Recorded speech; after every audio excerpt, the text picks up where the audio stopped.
So don't take it personal, but analyze your own driving. That was a good question. I want to encourage you to post questions. I'm here to help you. I'm a state certified driving instructor.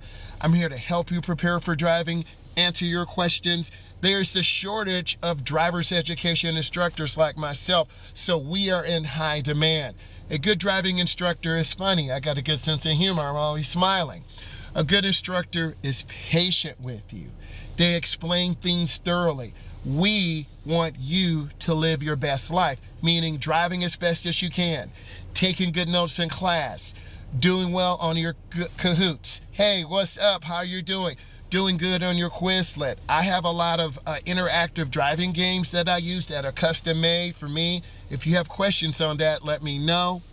Good teachers also use a wide variety of sources. The internet is a good source, such as my content.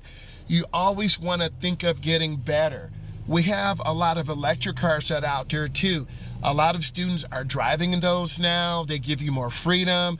You have more computer controls. So you want to make sure that you can understand the dashboard where you have a speedometer. Your car might be low on charge. You might have to get your car serviced.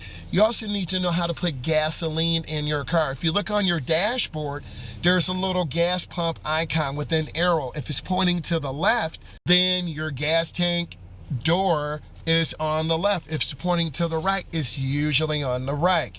We teach students how to put gas in the car. You also need to check your oil. You're going to pull out a long metal aluminum stick. That is your dipstick. I know it's kind of funny, dipstick, right? But you check the level of your oil. Also, you need to know how to put air in your tires. You should have a air pressure gauge where it goes on the tire stem. Do you think it's good to drive in an empty parking lot? Yes, that is really good. That teaches you how to have good control going up the aisles, down the aisles, turning hand over hand into the turn, turning hand over hand out. That would teach you good speed control. You want to have your mom or dad with you to control the car. A lot of beginning drivers lack basic speed control.